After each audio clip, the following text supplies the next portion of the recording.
नमस्कार दोस्तों, आज आपसे एक सवाल पूछती हूँ।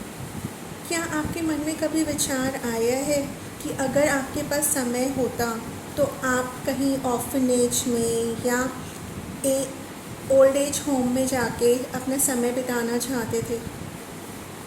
क्या कभी किसी को मुश्किल में, परेशानी में देख के आपका मन हुआ है कि काश मेरे पास इतना पैसा होता तो मैं इनकी मदद कर देता?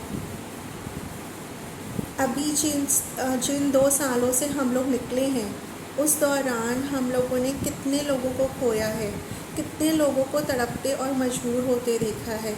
तब हर किसी के मन में आता था कि हे परमात्मा, हम इनके लिए क्या कर सकते हैं, क्या करें हम ऐसा। हर किसी के मन में, हर एक के जहन में ये सवाल उस टाइम तो उठा ही उठा है कि हम क्या कर सकते हैं। क्या ऐसी कोई चीज़ है जिसमें बिना खर्चे, बिना समय दिए, बिना अपना समय लगाए कि हम दूसरे की मदद कर सकते हैं? क्या ऐसा भी कुछ है? हाँ तो दोस्तों, ऐसा भी है। उसका नाम है प्रार्थना। यकीन नहीं हो रहा आपको? चलिए मैं आपको एक कहानी सुनाती हूँ कि पावर ऑफ इंटेंशन और पावर ऑफ प्रेयर में कितनी ताकत है और ये कितना काम कर सकती है। मैं Shilpa M Lohia, life coach, NLP coach और कल्टिस्ट, आपको एक कहानी सुनाने जा रही हूँ जो आप में श्रद्धा और सबूरी को जागृत करेगा और पावर ऑफ इंटेंशन और पावर ऑफ प्रेयर को और बढ़ाएगा। एक समय की बात है, एक राजा था और उसके राज्य के अंदर एक चंदन का व्यापारी रहता था। चंदन की लकड़ी आपको पता ही है बहुत एक्सपेंसिव होती है।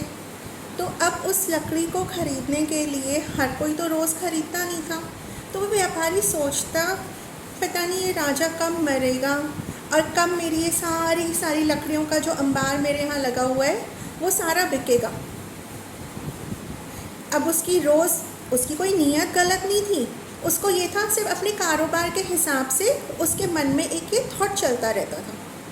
उधर से राजा जब भी उसकी दुकान के आगे से निकलता तो पता नहीं उसके मन में ना बड़ा अजीब सा ख्याल आता, बड़े गंदे गंदे भाव आते उस व्यापारी के बारे में, चंदन व्यापारी के बारे में।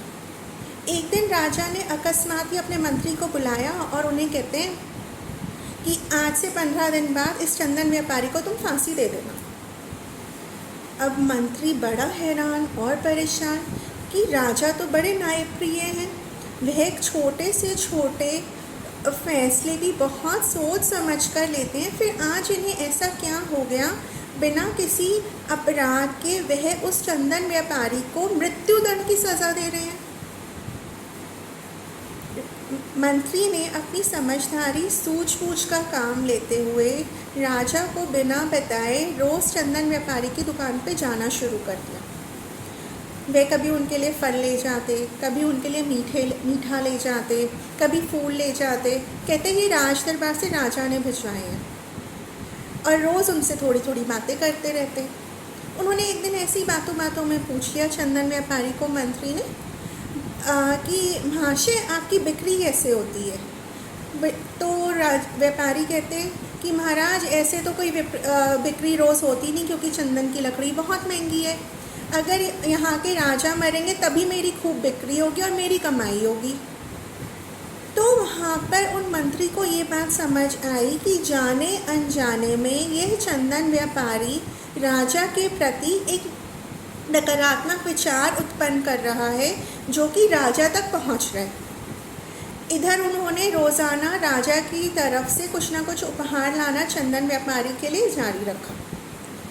और जब उनको चंदन व्यापारी के मुंह से ये बात का ज्ञात हुआ कि उसके मन में ऐसे विचार चल रहे हैं, तो उन्होंने क्या करा, रोज़ चंदन व्यापारी की तरफ से कोई ना कोई तोहफा राजा के लिए लेके जाना शुरू कर दिया।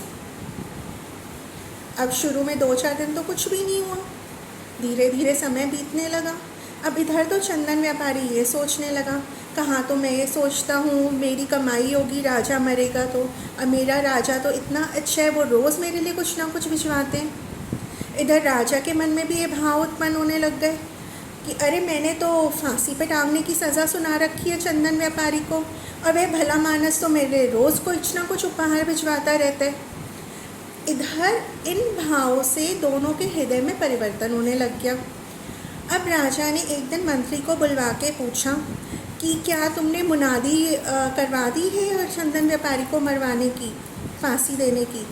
तो मंत्री कहते हैं नहीं महाराज, मैंने ये मुनादी नहीं करवाई थी क्योंकि आपने 15 दिन का समय दिया था और मैं इस बात की तह तक जानना चाहता था कि आप जैसा न्यायप्रिय राजा किसी को भी बिना किसी गुनाह के इतनी बड़ी सज़ा कैसे दे सकते हैं। तो राजा कहते हैं मंत्री महाराज, आपने मुझे बहुत बड़े पाप से बचा लिया कि आपने मुनादी नहीं करवाई। आप मेहरबानी करके उस चंदन व्यापारी को सूली पे मत टंगवाना। मैं उनको सूली पे नहीं टंगवाना चाहता, मुझे पता नहीं क्या हो गया था और जो मैंने उनको फांसी की सज़ा सुना दी। आप उनको मेरे से मिलने के लिए बुलवाइए। अब मंत्री बड़े खुश होते हैं और वो चंदन व्यापारी और राजा की भेंट की व्यवस्था करते हैं। अब दोनों के दोनों अपने मन का हाल एक दूसरे को बिना किसी हिचक के सब बता देते हैं और अपनी अपनी इच्छा के हिसाब से क्षमा मांगते हैं। राजा को यह एहसास होता है मेरे राज्य में होते हुए भी किसी इंसान को व्यापार में कमी हो रही थी, उसकी बिक्री नहीं हो रही थी और उसको रुपयों की ज़रूरत थी।